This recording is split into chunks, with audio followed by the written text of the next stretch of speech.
हाँ जी दोस्तों, क्या हाल है, क्या हाल है, क्या हाल है। I hope you are all doing really really well. दोस्तों, ये एक बहुत ही इंपॉर्टेंट अनाउंसमेंट आया है आईसीएआई का हर उस स्टूडेंट के जिसका नवंबर 2023 में ये आने वाले मई 24 में एग्जाम है। ये दोनों स्टूडेंट में रिलेवेंट है जो सीए फाइनल या सीए इंटरमीडिएट लेवल पे है। आप लोगों ने ये अनाउंसमेंट बहुत इंपॉर्टेंट है, बहुत ध्यान से सुनना है, क्योंकि इससे आने वाले समय की आपकी स्ट्रैटेजी बहुत सिग्निफिकेंटली बदलने वाली है। तो दोस्तों, इन्होंने क्या निकाला है, इन्होंने क्लैरिफिकेशन निकाला है कि आप लोगों को कौन से सब्जेक्ट में एग्जेम्पशंस मिलने वाले हैं। आप अगर कोई सब्जेक्ट क्लियर कर गए तो क्या अगले में मई 24 में उसका एग्जेम्पशन मिलेगा क्या, उसके लिए इन्होंने क्लैरिफिकेशन निकाला है। और इन्होंने सबसे इंपॉर्टेंट क्लैरिफिकेशन, देखो कुछ चीजें तो हमको पता थी, जैसे कि अगर आप टैक्स क्लियर करोगे तो टैक्स का एग्जेम्पशन मिलेगा, अकाउंट्स क्लियर करेंगे तो अकाउंट्स का एग्जेम्पशन मिलेगा। पर भाई साहब, अगर आप लॉ क्लियर करोगे तो क्या, चलो वो भी सोच लिया था हमने कि अगर हम कॉर्पोरेट और इकोनॉमिक लॉ क्लियर करेंगे तो हमको सेट ए जो सेल्फ पेस्ड मॉड्यूल है उसका एग्जेम्पशन मिल सका है। पर इन्होंने एक बहुत इंपॉर्टेंट क्लैरिफिकेशन दिया कि अगर आप इकोनॉमिक लॉ पेपर 6 जो आपका इलेक्टिव पेपर होता है वो अगर आप एग्जाम करोगे तो आपको क्या मिलेगा, आपका पेपर 6 जो है इंटरडिसिप्लिनरी केस बिजनेस सोल्यूशन जो है उसको इन्होंने एग्जाम कर दिया है। जी हाँ, इधर देखो मेरी स्क्रीन पे, बिना देखे बिना समझे मत जाना प्लीज, मेरी बात सुनो। इन्होंने क्या किया है, पेपर वाइज एग्जामेशन। इन्होंने कहा है आपका जो पेपर 4 है कॉर्पोरेट एंड इकोनॉमिक लॉ, पहला 3 तो क्लियर था भाई, जो पेपर 4 है उसका सेल्फ पेस सेट ए में एग्जामेशन मिल जाएगा, पेपर 5 का आपको सेट बी में एग्जामेशन मिल जाएगा। और सुनो, अगर आप इलेक्टिव पेपर क्लियर करते हो ना कोई भी, चाहे वो इकोनॉमिक लॉ हो, चाहे वो जीएफआरएस हो, चाहे वो मल्टी डिसिप्लिनरी हो, तो आप लोगों ने पेपर 6 इंटीग्रेटेड बिजनेस सोल्यूशन का एग्जामेशन मिल जाएगा। और दोस्तों, ये एक बहुत बड़ा मास्टर स्ट्रोक है।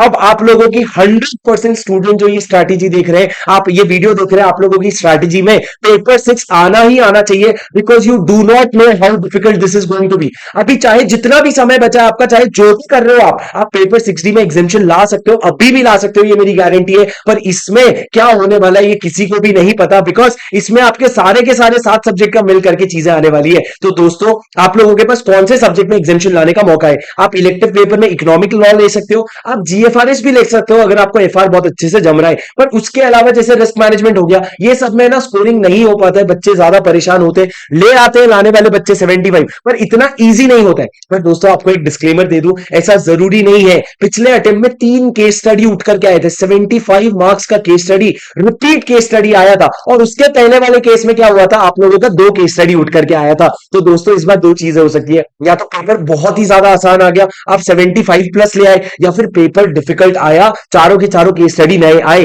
तो वो भी हो सकता है। Please be prepare. देखो, तुमको इतनी बड़ी अपॉर्चुनिटी दी ना आईसीआई ने, तो किसी भी तरह की छोटी सी भी गलती मत करना कि यार मैं तो हल्के में लेके गया था। भाई, बहुत बड़ा मौका है, सम तुम्हारा अगला सेकंड मई 24 में बहुत बड़ा पेन कम हो जाएगा, आपने पेपर 6D निकाल लेना चाहिए। तो अब मेरी बात ध्यान से सुनो सर, क्या स्ट्रैटेजी होनी चाहिए। आप लोगों ने लेक्चर्स, क्लासेस, मॉड्यूल, अब समझो थोड़ा सा 6D जो है ना इलेक्टिव पेपर इकोनॉमिक लॉ के बारे में बताता हूं आपको, it has become a lot of mess.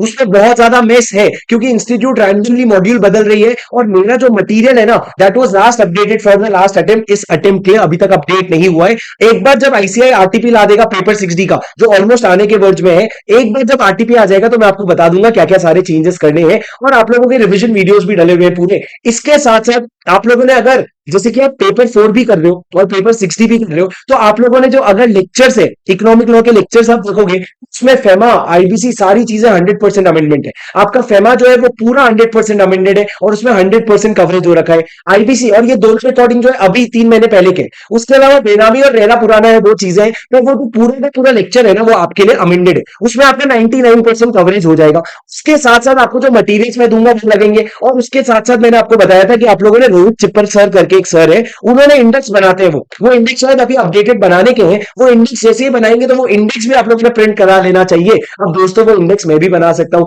पर एक जाते आप एक लास्ट अटेम्प्ट है, उसके लिए अब इतनी मेहनत वर्थ इट नहीं होगी, पर आपको वो मटेरियल तो मिल रहा है, वो आपके लिए इंपॉर्टेंट है।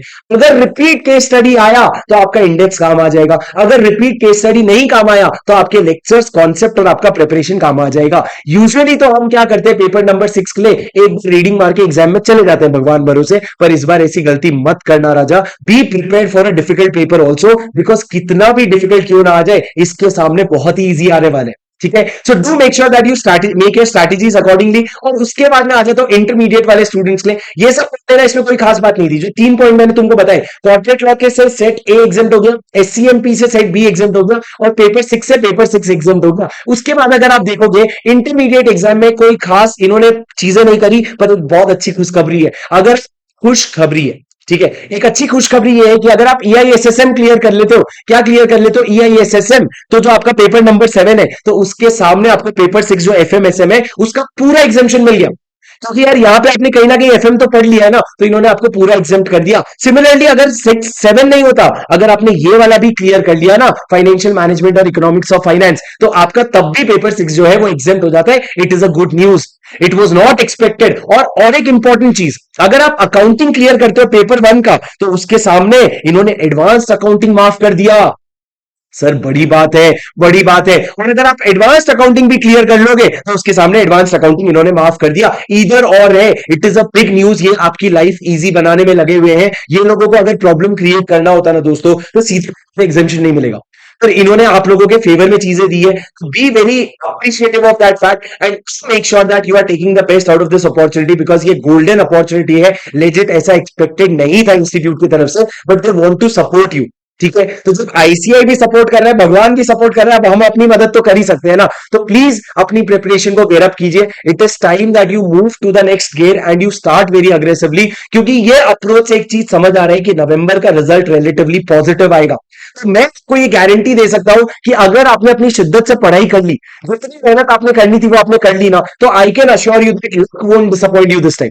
ऐसा नहीं होगा कि मैंने तो बहुत मेहनत करी, नसीब खराब है तो फेल हो गए, ऐसा बिल्कुल भी नहीं होने वाला। मेरे को लग रहा है नसीब यानी कि जो आईसीआई है वो आपका साथ इस बार देने के लिए रेडी है। तो बेटा इस चीज का फायदा उठाओ और आपकी बार फटाफट पार हो जाओ। ठीक है, ऐसे बहुत सारे वीडियोस लाता रहूंगा। अब मैं आप लोगों के लिए रिवीजन वीडियोस लाने में लगा हुआ हूं, कुछ कुछ तो बहुत सारी वीडियोस लाता रहूंगा। पर आप लोग कमेंट सेक्शन में अपने लिख करके जाइए that I will work hard to clear exams in November 23 itself. ये आप अपने लिए कमेंट में लिख करके जाइए। और अगर आपको वीडियो इंफॉर्मेटिव लगा तो लाइक कर देना। मैं मिलता हूं आपसे अगले वीडियो में। दिस इज योर सीए बड़ी शुभम सिंगल साइनिंग।